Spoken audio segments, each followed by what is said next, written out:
Boobs are important, okay? The bust is a really tricky part to get right in an outfit, a garment, and they can really make or break a look. Case in point, nightmare boobs. This phrase is defined as an outfit that may or may not have potential otherwise, that is completely ruined and overshadowed by crimes against the bust, weird cup construction, cookie-cutter bra situations, and otherwise ill-fitting tragic bust lines. Hi everybody, I'm Beebs Kelley. Please do consider subscribing if you haven't already, and if you would like to, click the like button and leave a comment, only if you want to. So let me remind you of the original nightmare boobs.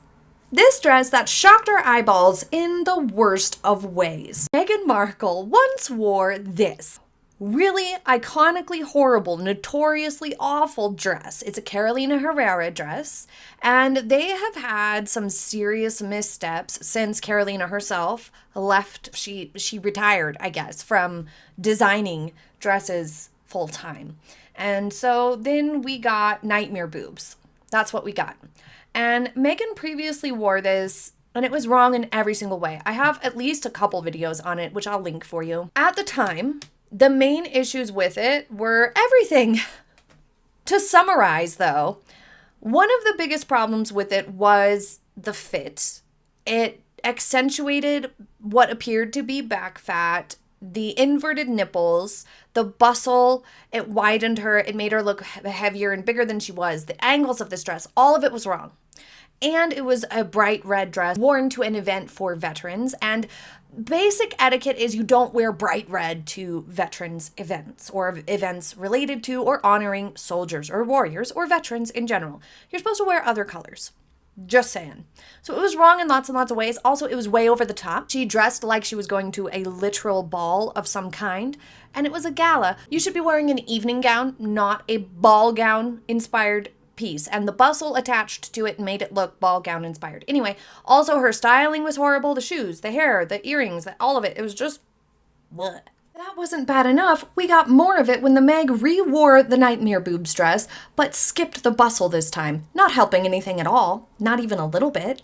For whatever reason, she decided to re-wear it, but without the bustle. Thank God the bustle wasn't involved. I mean, at least we have that. But it's still horrible, because the general structure of the dress is still present and awful. So let's talk about why it's so bad first. One of the main problems, the most glaringly obvious problems with this dress from the get-go is the boobs. The original nightmare boobs from Meghan Markle / Carolina Herrera, whoever you want to credit for the disaster that these boobs are, the cups and bust construction of this dress is the most unappealing way to do a bust. It just is. It's horrible. It's an inverted nipple cup is what it looks like. Now, it's supposed to be like a petal cup, but the way that it's done, paired up with the fabric having a bit of a sheen to it, Meghan's body type and her foundation that she has to offer it ends up looking like an inverted nipple.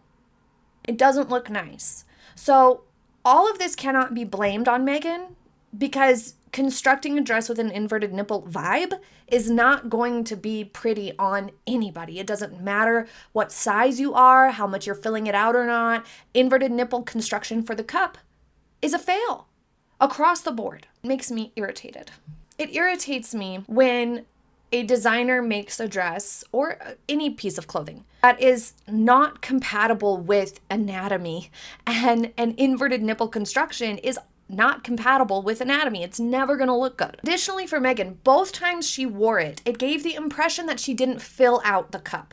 Now, is that the worst thing in the world? No, but it's noticeable, and therefore it's a styling mistake. It's an error that you do not want to have if you're going to be photographed and whatnot. If you're just wearing something, you can't afford to have it tailored, you're only wearing it in person, nobody's really going to be able to notice if you're filling out the cup or not. But getting photographed and walking the carpet for publicity, that's a moment where you want to make sure those things are not going wrong. Similarly, if you're going to be in a wedding or like taking pictures for your anniversary or family photo day, you don't want to be wearing something that makes it look like it's empty in the cups, because it's going to be noticeable and look kind of weird and awkward. It's even more pronounced this time than it was the first time, because she's lost some weight and thus her bust is going to be a smaller cup size. And so it looks extra empty.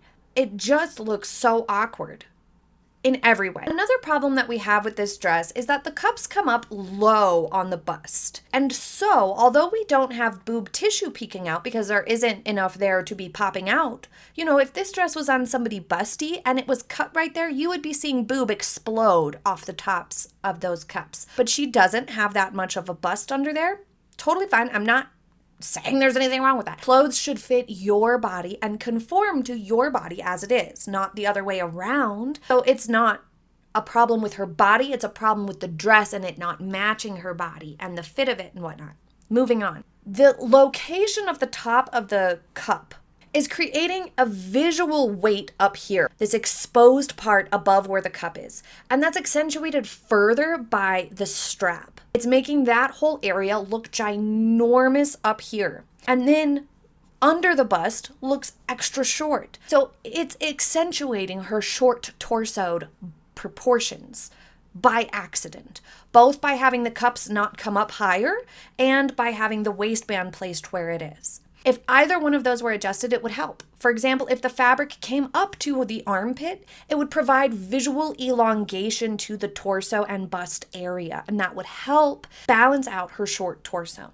These straps, I have forever had a problem with their construction because of Meghan Markle's wider shoulder line. She's widest at her shoulders, so having a V shape for your straps paired up with the width of the straps, she seems to have had the straps narrowed down. That was a mistake. They should honestly taper for her body type. They should either taper or just be different. This whole thing, it should just be different. I don't even have any fixes for it because it's such a train wreck. But the V shape is only going to serve to accentuate the width, widen out her already broad shoulder line. So that is the exact opposite of what she needs to balance out her figure. Now, again, we don't need to get a garment or an outfit or a dress to balance every single style concern that we have and tick all of the boxes. But the problem here is that not one of her style concerns is balanced out by the dress. Not one is fixed, so to speak, or blended. And furthermore, her style concerns are accentuated in a way that makes them look even more pronounced and out of proportion and awkward. And that is why you look at this and you're like, that looks really freaking weird and awkward. It just looks bizarre. Nobody likes this dress.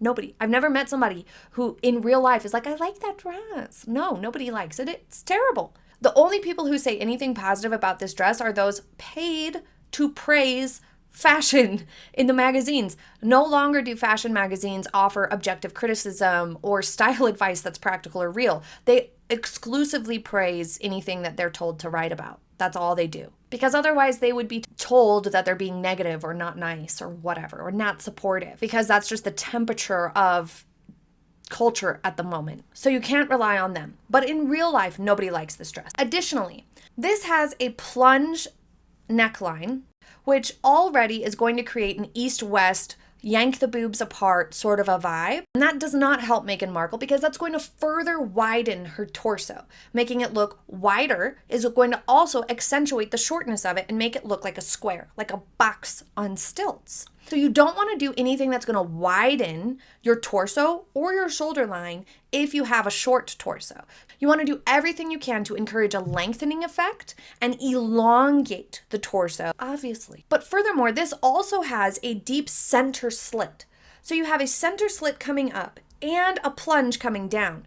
This creates an even more dramatic widening effect. It's almost like a butterfly effect. It widens everything. One of the benefits to just a slit or just a plunge is that they can help to balance out your proportions in whichever area you need. Now, if this had a plunge and a slit off to the side, it wouldn't be as pronounced and as dramatic or problematic. But it has a center slit. And center slits aren't great for Meghan as it is because she does have particularly thin limbs and a boxy short torso. The center slits tend to accentuate that and draw the eye right to the torso, encouraging our eye to rest at the torso and thus have time to notice that it's shorter and boxier. Instead, a side slit, one that comes just over one leg, for example, will allow your eye to drift to the side. It'll create a bit of asymmetry to the look overall. It will be much more balancing and flattering to her figure. It literally borders your eyes because she doesn't have a very well-defined waist. You don't really want to have the eye resting there because it'll create visual weight. Even worse, it just continues to get worse. This dress, between the fit and the fabric being stiffer and shiny, creates a billowing effect right there at her lower abdomen area.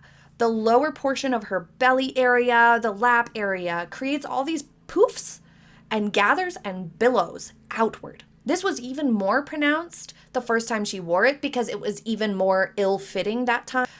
As I said, who doesn't want to look like they have a beer belly in an evening gown? It's not quite as pronounced this time because it fits her a little better. It still doesn't fit the bust at all, and it's still a bad match for her in general. But the belly area is still getting some puckering, as you can see in these various pictures. It's poofing out, it's bubbling up. You definitely don't want poofage. The waistband of this dress is not placed at a point that is going to elongate her torso or help her proportions along at all. Furthermore, Meghan Markle, as we've discussed, has a boxier figure, a more angular figure. She has the broader shoulders. She has the very thin, twiggy, long limbs. This all lends itself to a more structured sort of a body type. She doesn't have a soft, curvaceous body type where structure and angles can really help bring contrast. On the contrary, she has a very straight, more angular figure that lacks some degree of curve. Therefore, she is more flattered by flowier fabrics. Bringing in elements of softness to Meghan Markle's outfits help contrast her more angular structure. There's nothing wrong with an angular structure. There's beauty in every body type. I'm not saying one is better than the other. What I am saying is that Meghan should have opted for a dress that had softness to it to complement and contrast her more angular figure. Something that has flow to it not only helps contrast the angularity, but it brings in an element of softness and creates the illusion that there is a little bit more of a balanced figure there. Stiff fabric, the way it just hangs at the bottom, the skirt just hangs there stiffly. The slits being just aggressive and angular and stiff. The shine of the fabric enhances it even more. The wrinkling of the lining. All of these things add a lot of bulk and visual noise and heaviness that just accentuate even more the straightness and boxiness of her figure. That is the exact opposite of what she needs. She needs something more flowy, the way this lady that she's with is wearing, Kelley. What Kelley is wearing would lend itself much better to balancing out Meghan's figure than what Meghan's wearing. It's a bad pairing for her. It's a dress construction that wouldn't be appealing on pretty much anybody. And it's definitely not what a stylist should be urging her to wear. Color is another positive that I've said from the beginning. The color is beautiful on her. But the rest of it is just heavy, bulky, lots of visual noise, very, very awkward angles and elements to it that are just, they're ruining any opportunity for her to look good in this dress because it's just not the right match. I'm not behind this dress design in general. I do not think that this combination of dress elements is going to look good on anybody. However, if you had to find a model to put in this dress, if you were like doing a fashion show, it would need to be somebody with a very strong vertical line, very tall, with a very well-defined waist. Because if the dress is nipped in more at the waist and the wearer has a very well-defined waist and is quite hourglass, then the angular V-shaped straps serve to further enhance that hourglass figure. The stiff hanging of the skirt, though, would still be a bit of a challenge to get by. Meghan lacking a well-defined waist, not being able to fill it out in the bust, having the broad shoulders, having the angular structure, all of it are incompatible with this dress. So all her main style concerns are incompatible with the dress. Therefore, it should have never have been worn again, never should have seen the light of day. That's why I can only conclude that this was part of some sort of Halloween vibe of let's go ahead and scare the public with these nightmare boobs and this terribly tragic dress. As for the hairstyle, it is too much of a contrast for the dress. The hairstyle looks like a sort of messy beachy wave. I have no problem with that, clearly, because I'm wearing a similar messy beachy wave today. But it doesn't match the vibe of this dress at all. Something more like what Kelley wore that was brushed out and softer would have leaned into the attempt at elegance that I guess this dress was going for. But overall, this is just a really bad option, and the texture of it and just everything, I can't stand it.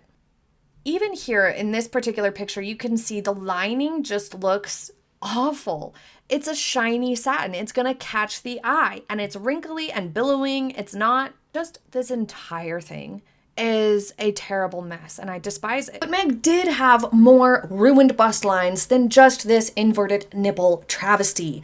Can you believe it? Probably, because she is very fashion challenged. She got really fixated on wearing a strapless bra for everything. Not just any strapless bra, a poorly fitting one at that. And we had the cookie cutter problem emerge. 2018, at the Anzac Memorial during the Australia tour, she is wearing another Emilia Wickstead piece. This is a dress that's pretty nice. It looks like we can see a bra outline though, which I'm not sure why that would even be happening or possible under a dress like this one. It's beyond me. If you missed the undergarments video, I'll be sure to link it for you. I have an updated undergarments video discussing this very issue and why it's a problem. This one was a bit of a roller coaster for me because the first few pictures that I saw, I thought, well, this is great. Also, this is really good because the skirt is fun, it's patterned, it's got some color, it draws the eye because that pattern is louder in comparison to the plain white top. So it really draws your eye to the skirt, which is good. Her widest point is her shoulders. Drawing the eye to the legs is going to bring balance. While, for example, if you're the opposite, if your widest point is your hips, drawing the eye to the upper body or to the shoulder line is going to balance your figure. It doesn't necessarily have to be volume. It can be things like pattern or bright colors or textures. So it was a great example. This would have been even better if her top was darker, like picked up on one of the blues from the skirt. That would have been really, really nice. But the white is okay too. It does look like the top is a little bit small, perhaps. The slim fit of it is good to not add any sort of bulk or whatnot, but it looks a little too small. I do dislike the gratuitous popped collar here. It just erases her neck. It looks a little silly, a little bit old-fashioned, especially with the hair hanging down here. It's just not wise. It really shrunk down her neck, made her just look like it was sitting right on top of the shoulders. Then I saw that she is wearing a dark strapless bra under this top. What the actual heck is going on here? Why would you do that? Why? Now, this did solve a piece to the puzzle of the mystery of why her chest seems to be sitting so low in a lot of these pictures. It is because she is wearing a padded strapless bra. Strapless bras slip as it is, but if they are also padded, they slip even more because they're just not able to conform to your boob shape and just kind of like stay nice and snug and still. Instead, they have this weight to them that's not really marrying well with your boob shape, and then it's just getting dragged down lower and lower on your torso. So mystery solved there, but why is she wearing a dark bra under this top? Can she not help herself? What is happening? This outfit had potential and she ruined it. I do like the pink shoes. It's a shame she had to ruin the outfit with a stupid bra. Pencil skirts in general are a great option for her, especially or specifically when they are in a color or a pattern, because they will draw the eye and they don't carry the same risk because Meghan Markle specifically has very thin limbs. So her limbs can look kind of lanky and twiggy. So when she wears a skirt that's a little fuller and has a little bit more volume to it, especially down at the bottom of the hemline, then it can accentuate the twigginess of her legs even further. But that is not the case with pencil skirts.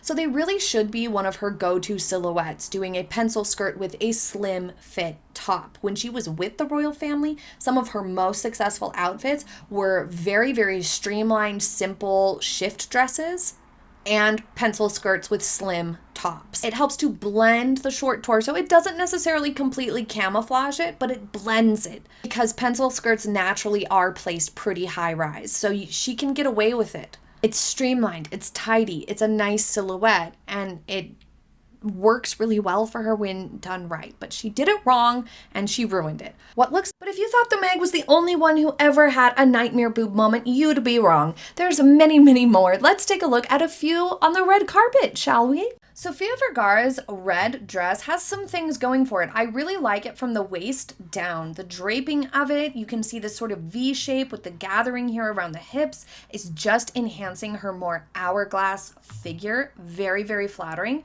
But this style of cup for the bust line, I have told you guys I hate it. I always hate it. It is always tragic. It looks like your boobs are being pulled apart. You got east-west situation going on, and it looks like it's falling down because you can see boob tissue poking out over these outer corners. It just immediately reads like it's falling down and doesn't fit you well and is uncomfortable. bad choice. She could have gone for an updo with a necklace. That would have been really nice. A nice big chunky statement necklace there. But yeah, the bust ruined the whole dress. It otherwise would have been nice. At number 6, we have Itza Gonzalez. I'm sorry if I pronounced that wrong. I love the color of this pink ensemble. This baby pink, whatever you want to call it, is one of my favorite colors. I absolutely love it, but I absolutely hate this style of bust. These little tiny boob circles just hanging out way off to the side is ultimately not flattering. It looks like it's going to pop open at any moment. It looks like it would be uncomfortable to wear. Us ladies, those of us with boobs, know that something like that just stuck onto your tatas is not going to be comfortable throughout the night. You're constantly going to feel like you're jiggling around too much, like it's falling down. It's just simply not comfortable. No matter how much fashion tape you use, it's not a comfy silhouette. So immediately us women are not going to read this as something comfortable to wear. But additionally, it creates an awkward look. It looks like her boobs are doing an east-west thing. It looks like they're being pulled too far apart. It's just not very flattering. I've never liked these just circle, Mickey Mouse ear style bust lines. It just doesn't work. Everything below the boobs, though, is really, really pretty. The sequiny, luscious fabric. The pink is gorgeous. The fit of it is fabulous. I could do without the messy looking feather opera coat. I could totally do without that. That's not necessary. Does this belong on best dress list? No. Her hairstyle is great. Her makeup was a great choice for it. Maybe a choker necklace would have been really nice, really cute. Hate everything above the ribcage. Doesn't work. Not good.